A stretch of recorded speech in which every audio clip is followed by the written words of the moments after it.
365. Yeah. Office 365. That is us, dude. We are live regarding Office 365, and Loryan and Darrell looking at Microsoft Stream. How you doing over there, Loryan? I'm doing well. A little bit tired, but well. Well, how about you, mate? Yeah. How are you on the East Island? The East Island is a little chilly. Caught up with another friend from the mainland over there in Australia. He was over here watching the Lions on tour, so enjoying a couple of games and getting out and doing some hunting in the bush. Well, and diving into geothermal stuff at Rotorua and crawling across rivers and being a bushman. So that sounded a lot of fun. Yeah, Rotorua, definitely. So, everyone, we saw the news about Microsoft Stream going GA today, and with Laurie and I touching base, we thought we'd go through what we had discovered and what we'd figured out. So plenty of announcements around it, and the likes of integration with groups and teams and some more cognitive analytics kind of stuff. Does all that sort of stuff turn some light bulbs on there, Loryan, about what could be used for customers?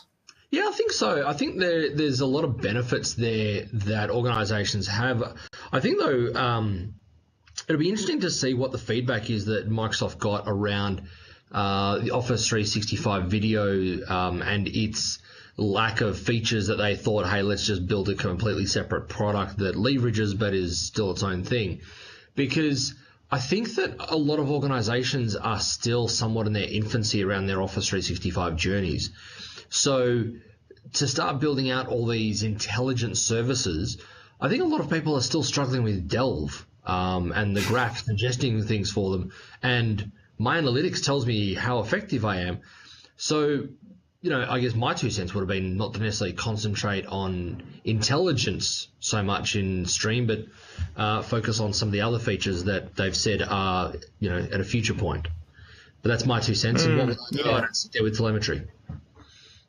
Yeah, I understand.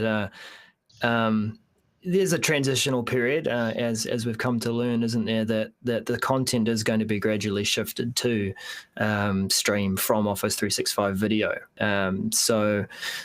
We'll get into that a bit further on, but what I have noticed is these additional features and capabilities, there is kind of a break in what's available to a E plan and what's available to an E5 plan. And if you want it, if you want to just add it on, then there is what we now call a Stream Plan 2, like we've seen with Exchange and SharePoint and all those sorts of things. Let me get sharing my screen so we can have a look at this together. And we'll tuck away the big face of Loryan there as we go back over to... Big? What are you saying? Okay, it's maybe it's just the monitor that I've... I know. Sorry. I've dug myself a hole already. Sorry, dude. It's fisheye. That's what it is. It's your lens. I'll blame it on the lens. Yeah. Okay. The announcement. Look, I haven't refreshed this since this morning. 94 shares back then. Let's just see. A bit like a lottery, isn't it? So we'll click in, and how many? Oh, it's 120. So it only went up a little bit from the day. But I came across it because I've got a little RSS alert thingo on the Microsoft Tech community to let me know when people are blogging in those individual little blogging spaces within those, what do you call them, micro communities? What would you call them? Spaces. Spaces, yep, spaces and communities. So that's how I keep tabs on things there. But yeah, just rather than flicking through this blog post as some people have throughout the day, let's get into the Stream service, which we have seen it for a little while in our app launcher, haven't we? Oop. Yeah, it's certainly been there. I think it's been confusing for some people because of the fact that users have been able to actually go in and sign up for the service without having to necessarily have admins do it for them. So people have gone, do I put my content in Stream or 365 videos? So yeah, I guess my guidance for that has been to not turn Stream on at all if you were using video. so that people weren't confused. But yeah. And so what does that mean to you, whether or not to turn it on? Because I guess we could jump to something that I looked into here. So where is it? Which tab is it? I was looking in the admin center and trying to find the service itself for various previews and things. Here's Forms, which has appeared a little while back. Nothing there for Stream this morning or today. No, and you were saying that you see it in your tenant as a separate license, whereas I actually don't. I'm in a customer tenant at the moment, and I don't see it in their tenant. Yeah. The license. Let me bring that up. Oh, of course, Darrell. It's timed out from earlier. It is. It's an extra license to something else now. The boring people watching me try and log in. I've seen that in preview that it was an extra license. So I was fascinated when this customer that I'm working with attempted to activate it this morning, and individuals can get into it, but they have to sign in each time. So when they share videos with each other users can't get into it unless they also then individually sign in. But in this particular tenant, there doesn't appear to be a way to enable it. That is very odd. Yeah, it sounds like they're getting something of a public experience, where my experience so far has been it's all integrated with Office 365 and Azure AD. So maybe it's still rolling out to their tenant. I'm sure that would be the response. Yeah. So you can see from much earlier on, I was doing some playing around before it was GA, and had uploaded our regarding Office 365 call to action when we're looking for people to join us as writers. So that was one of my earlier attempts, and what I've found just as an initial impression as I look through it. You can certainly browse for content, but there's another section here I can manage content that I've created or I'm following, channels that I'm managing. I can create myself a watch list as well. So there is that personalized experience of what am I interested in if there's a whole lot of content that's been created within my org. Maybe we should explain actually what Stream is and where it came from to start with, because we did say it was Office 365 video to begin with, and that where was the video stored when it was 365 video? Well, yeah, I mean, that's when it was 365 video sitting inside of SharePoint. So when you were putting videos in, it was consuming your SharePoint storage allocation. I do recall that one of the advantages, though, was it would resize the video to any screen size, but you'd still only be paying for that one instance of video, whereas with Stream, that's no longer stored in your SharePoint shared site collection quantity. Now it's actually being hosted out of Azure. So it's in an Azure blob. I mean, that'll lead into something else I noticed about how these videos are stored and how they're organized within Stream as a service. I guess I'll continue to call it a blob until I find out what the terminology is. I was just going to say, it would be interesting to understand what the cost model is now, because while, yes, we do have the Plan 2, and we've got certain size restrictions of files and those kind of things, does the Plan 2 give you unlimited storage like other services do, such as Exchange Online? So that would be interesting. I'm sure that's documented in an FAQ somewhere. Definitely. Well, yeah, so that's something I dived into to try and find out a bit more about it. It was hiding in a tab here somewhere. Where is it? Using Teams? No. Stream licensing. Okay. So within the service itself, you can get through to a documentation area. Explains a heck of a lot about it all, but the licensing overview was where I began to look into, because early on I'd heard that certain things were available to the E5 plan, but not so much the E3 plan. That's kind of how they've talked about it here in this table, that you can upload and view videos and search transcripts that are generated from the videos as they're uploaded, but you can't download and edit them and re-upload them, or in-face video detection. There is some additional stuff that seems to be linked to the cognitive services within Azure that you have to pay for either by getting an E5 or getting this Plan 2 for Stream. Yeah, I think what we'll probably start to see around that licensing is probably more things thrown into the E5 SKU, because different geographies have had different benefit out of E5. So, in Australia, for example, where Cloud PBX is not really necessarily taking off in a large amount because we don't have PSTN calling, people are kind of calling out, well, what is the value of E5? Even if they have, if they are using Cloud PBX in a hybrid, they still say, look at this and go, well, why do I need customer lockbox? Why do I need Power BI Pro and all these other elements of E5? So I think this is probably a starting point where we will see more things that kind of start at the mid-range, but the higher end service gets thrown into the E5 SKU, so that we start to get that bloated SKU with a whole bunch of services.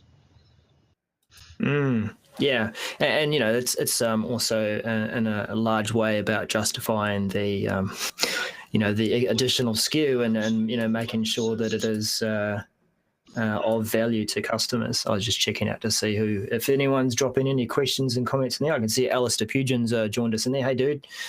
So yeah, there's definitely a lot of information in here about the service itself and what it entails. I looked also into limitation. And I've just got that link over here somewhere here, and that's of interest too. Let me just paste that in over.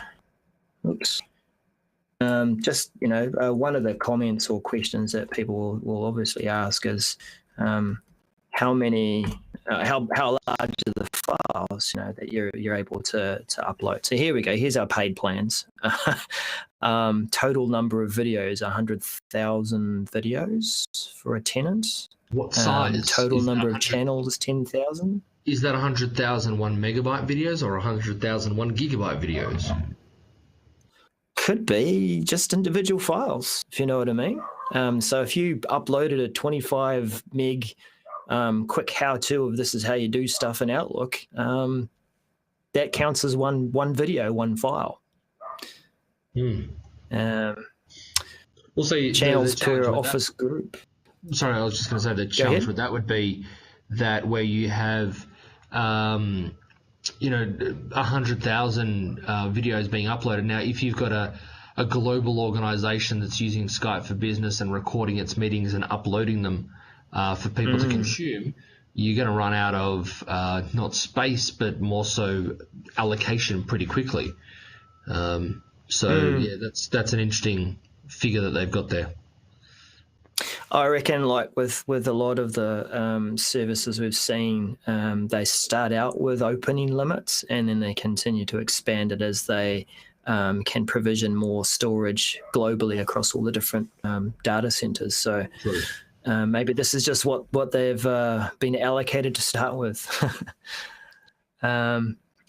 Yeah, so there's plenty of stuff in there. I'll leave that for you guys to read it through. I'll drop it in the comments on the various video streams that we've got there. And so yeah, just get into the service itself.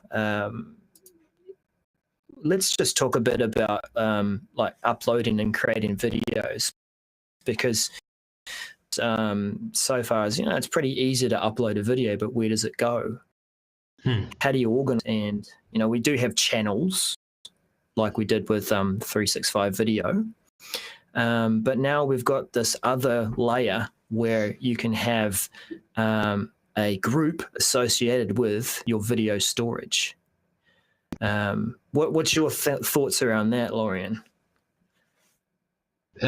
Groups, love them and don't love them. So tying another service to groups, I think, will add to the confusion. I think it is great because, certain groups will have will want to be sharing videos, whereas others may not.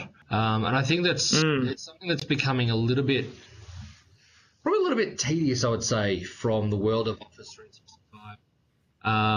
And something we need to kind of be aware of is we've got groups, teams, channels. These are common words. So, it's becoming quite a word soup to know, well, hang on, am I creating... So in my team that sits on top of a group, I pin a channel that's in stream.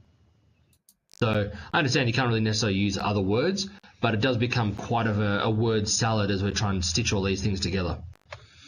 But I guess the core thing would be is, groups need videos. I do like the fact that you can stick some videos into a channel that's not related to a group, but then add it to a group. So as a group member, I can see those videos and don't have to browse through a channel. I think that's very useful. Let me just see if I can illustrate this. Yeah, okay, that's cool. I've got the old Windows Windows ink space working. So from my quick playing around, understanding about what this looks like after GA, you hear this saying that goes, every plan gets a group and every group gets a plan. So we've got a similar kind of thing going with our videos, right, in Stream, that a group, every group gets a space for their videos. And to me, I don't mind that. I don't find that side of it hard to understand, that a group can have many different kinds of services to do their thing, and whether they use it or not, no big deal, right?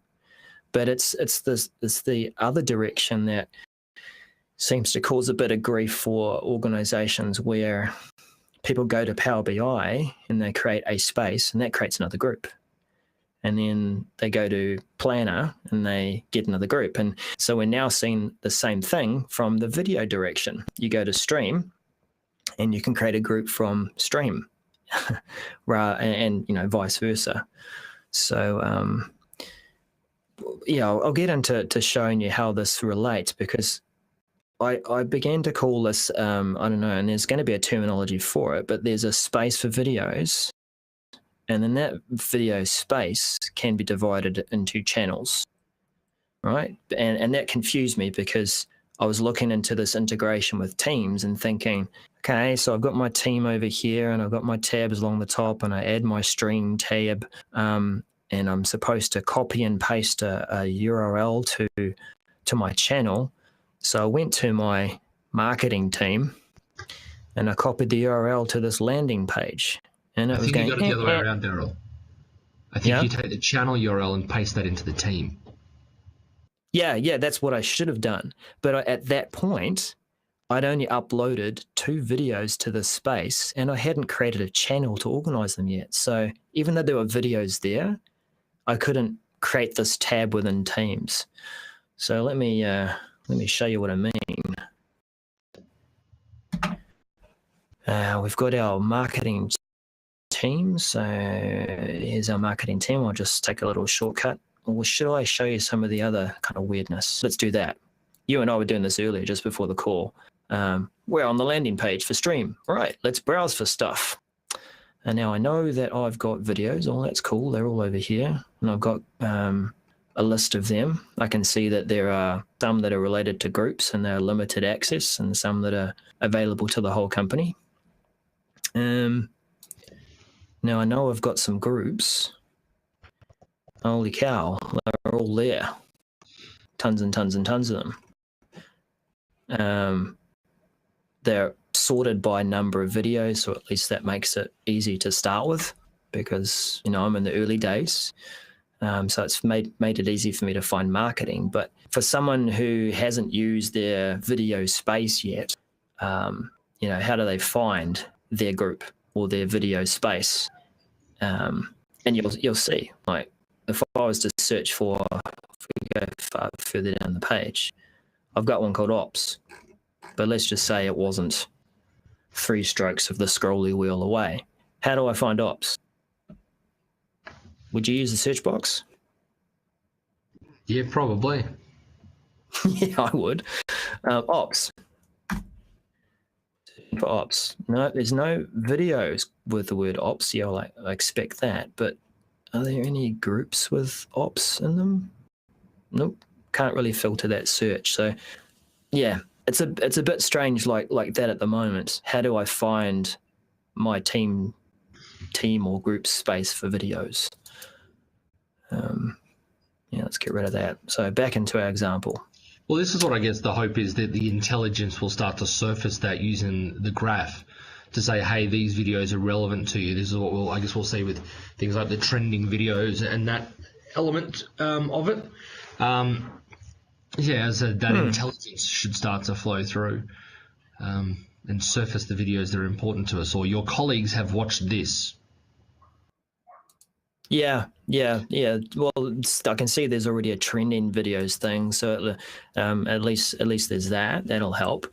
All right, so at least I can begin to illustrate this. I found my marketing channel, or rather, I found my marketing blob, because as I found, I'd uploaded these 2 videos earlier, and I couldn't add a channel to my team.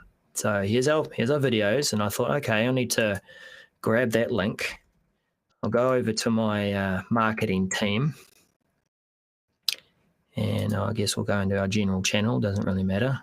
Channels for this and channels for that. Channels and teams and channels on videos. Post to the channel about the tab about the channel. Just messing with you. Sorry, dude. You can give your tab a name, so not necessarily call it videos, but marketing vids. It could be a channel that like you said, you've created it for your meeting recordings, right? Yep. And paste it in, and no, it doesn't like that. And I guess the big clue is that doesn't say channel in it; it's a group. That's right. So what do we need to grab? Yeah. So, and that was the thing. I went over to channels and thought, and there was nothing there. Of course, I hadn't created any, and I was like, oh, now I get it. So I'll create myself a channel, and I've done that. And we go to the edit view of that sort of thing. So creating a channel is very much like the edit channel experience of that too. Give the channel a name, give it a description, drop in a thumbnail. Cool. Now, how do I get videos onto it? And before I had this one, I was looking for, okay, where do I add these videos? Now, this ellipsis button's only there because there's a video there. But how do I get those videos there? They're already uploaded, so I don't need to drag the files in here and select more. What's that? No, that's going to my local storage. So how do I get a video I've already uploaded into this channel? That's where the fun began. So go back over to videos. Okay, well, I could search for that video. I've already got this one here, so let's do it with another one. Ellipsis menu, add to the group or channel. Right, here we are. So this is letting me know also the permissions on this video. Marketing can see this video, and they are the owner. I've also shared it with another team entirely, Project Wilder people. But how do I add this video to the channel that I'd created? So let's share it with the channel. And the channel was called Using Teams, as if it was like an instructional channel. So let's just put in Teams because I couldn't remember the name of the channel. Oh, no, that's not it. Looks like I have to get the initial words right before it turns up in the search results. And there we go. It's as soon as I click save, it'll be part of that channel for the marketing group. So I guess I'm not explaining it very well, but there is this blob of stuff or storage, literally Azure blob, which can be divided into channels. But without creating channels, you are unable to surface that as a tab within Teams. Let's get through to channels. Using Teams. I do wonder if somebody who was involved in the Microsoft Soapbox project years ago that was supposed to be a YouTube killer, they got shut down before it launched. So I wonder if that Soapbox, any of the Soapbox code has been used here. Or if there's somebody sitting inside Microsoft going, yes, finally! Yeah. Oh, hey, Al's got a question here too. Do you guys have stream enabled in your MVP tenant? So to answer your question, this is my MVP tenant, Al, and it has been rolled out. I licensed myself a bit earlier on when it was still in preview, but now that it's GA, it's got a whole lot of extra stuff. And I did it basically after your question. Yeah, so definitely available. All right, so now that I've got the link right, and here's the clue, it's got the word channel in it.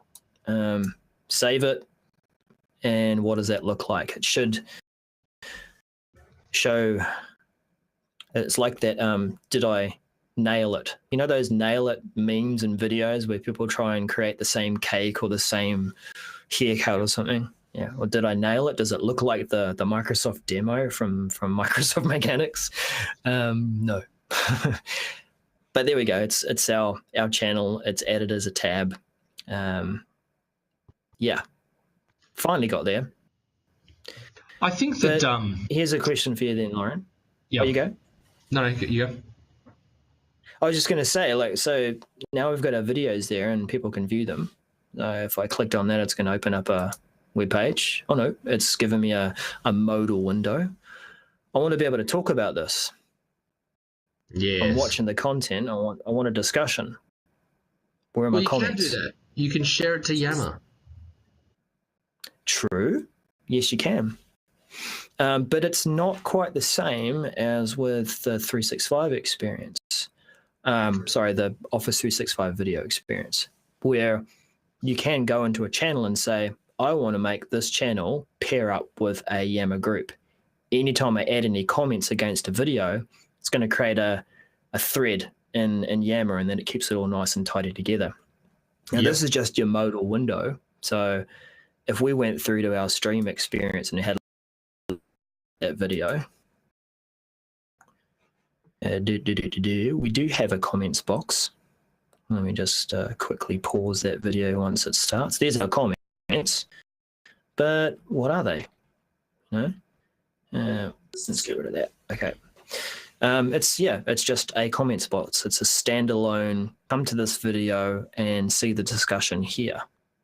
Well, I guess it's kind of like in Planner, how you have comments in plan items as well, that is unrelated to Yammer or anything else, and they just live inside. So I think we might see that change at some point.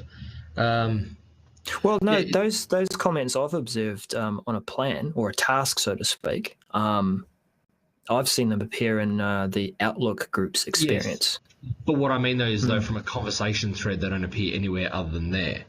So I'd expect this to be the same.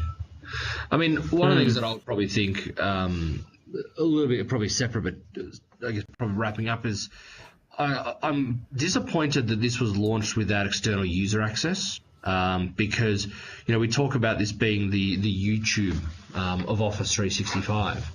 I think that feature of external access is probably, in my opinion, more important than external access or guest access is for Teams, for example, because this is supposed to be a publishing platform, but the problem is we still have to duplicate the work required. We publish to Stream, and great, everybody in my organization can see it, but I can't share the video with anybody externally.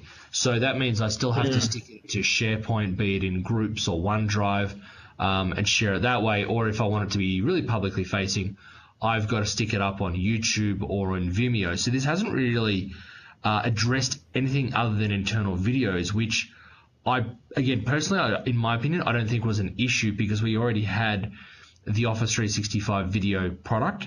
And while Stream does do a bit more than video does, which is fantastic, I think this is a pretty big feature that would have been better to have had at time of launch to really show a big point of differentiation to the end users. Because I think a lot of the end users aren't necessarily about intelligence or being able to tag it to groups or have channels or any of those kind of things. They want simple things like, can I share this video externally? No? Oh, what the hell do I use then? I'll send them an MP4. or attach it, exactly. I'm certainly waiting for that too. I think, like we've seen with Teams and with a couple of other services, they get the internal side of it worked out, and then it's a discussion between the different product groups about how are we going to license this, guys? How are we going to enable external users to come in and just use pieces of this service without giving them the whole kit caboodle? And SharePoint's streaks ahead there because they've had guest access for years. But how do we give people the full Outlook web access experience of groups without them needing to have a license for Exchange? Probably the same thing with this video stuff. Just while we're on screen here, here's some of the features that are an advantage, definitely. Thinking about videos, that it's all about serial information, and I've noticed this more as I've got a bit lazy with my blog posts and put more work into videos. Advantage of blog posts is people can find the content via search, Google, they come across the text, it appears. So you got all that search engine optimization. Video, how do you get into the content in there? How do I know what this video is talking about? So uploading this to stream now automatically creates maybe it's my accent, but I did choose, I think even Australian English was there too. So you do get that option to say, what do you want to turn it to? But yeah, the point is that when it recognizes the words within the video and creates the subtitles, then the words themselves will appear as a search in the results. So it is doing that for me, even though I'm on an E3 plan, not an E5. So I'm not using Stream Plan 2 capabilities. But I think where you begin to benefit from these features in search is that they will appear in search results. If I go back to search and I look for the word gamble, which is supposed to be gimbal, then maybe it will appear in those search results. Faces too, so it recognized my face from my mobile up there and supposedly said, right, well, his face is visible through the video right through to this point. But then not. Yeah. So yeah, I think, yeah, like you, there are some things that I wonder about the future with Stream. Funny thing to say on GA Day. There's plenty more to come, and what I'd like to see is making that process of trying to get a recorded video from Skype in a Skype meeting directly into your team space or rather group space for your channel. Because that's something that I've found with other team members in various places I've done some work. It's one of those tasks that you wait for it to render in Skype. It sits there on your machine. Oh, that's right, I was supposed to upload that. You drag it over to your channel. All right, it's finally finished uploading. Has it finished rendering? Yes, it has. It's very kind of like, little tasks that you have to turn around and remember to go and do. So yeah, I'd like that in Stream. Yeah, that's a really good point. Especially because those videos also don't really get created from Skype for Business Recording Manager until you actually plug in a power. So if you're on a laptop, that video won't get rendered until you next plug in. So right, a magical view would be to actually have it record and dump straight up there. But I think as a starting point, having a almost one touch to be able to push it up to Stream or your group in Stream or channel in Stream would be a great first start. Yeah, definitely. And I know there's plenty of other ideas, and I guess we'll round the show off for there. But one of the things in Mark Cashman's post about it in the tech community, let's see if we just wander on down the bottom. It was actually in the main blog post too. It's the good old Ask Me Anything format. So there is a Ask Me Anything session organised for Microsoft Stream, 29th of June in the US time zone, 9 a.m. So that'll be 3 a.m. for me. And what time for you, Loryan? That'll be 1. I can stay up. Party on. Yeah, man. Yeah, so if you do have other questions and thoughts and reflections and stuff, I'm sure people have jumped in there in the community and already adding their 10 cents worth and helping each other out. In some ways, we hope this video also helps people along that journey too. And I'm impressed with what they have released. Like you, I was hoping would work a bit better. But yeah, I mean, any other closing thoughts you got there, Loryan? No, look, I think we've covered it off. It is fantastic to see. I think it's definitely an improvement over 365 video, which I think, as you pointed out, has been around since 2014. So we've probably all forgotten about that. So yeah, it's definitely an improvement. Really keen to see it probably iterating a lot faster, and maybe starting to integrate across other tools like Flow or Power Apps or other things, or even Outlook, where I can embed a video into an Outlook email without having to go and hack together HTML code. So those kind of things would be good to see at some point in the future. I'm hoping to see a consolidation of comments. I guess one thing I didn't demo there was once you have that tab within your team, you can say, I want a discussion around that tab. So we've been able to do that with all sorts of tabs, but nowhere really to have a Teams discussion about that video unless I grab the link, paste it in.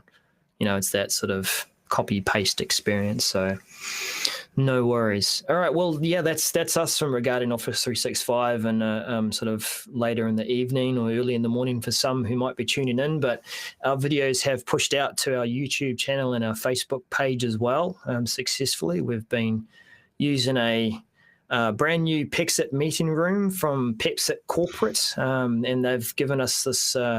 Yeah, I know it means that because it's the official Pexit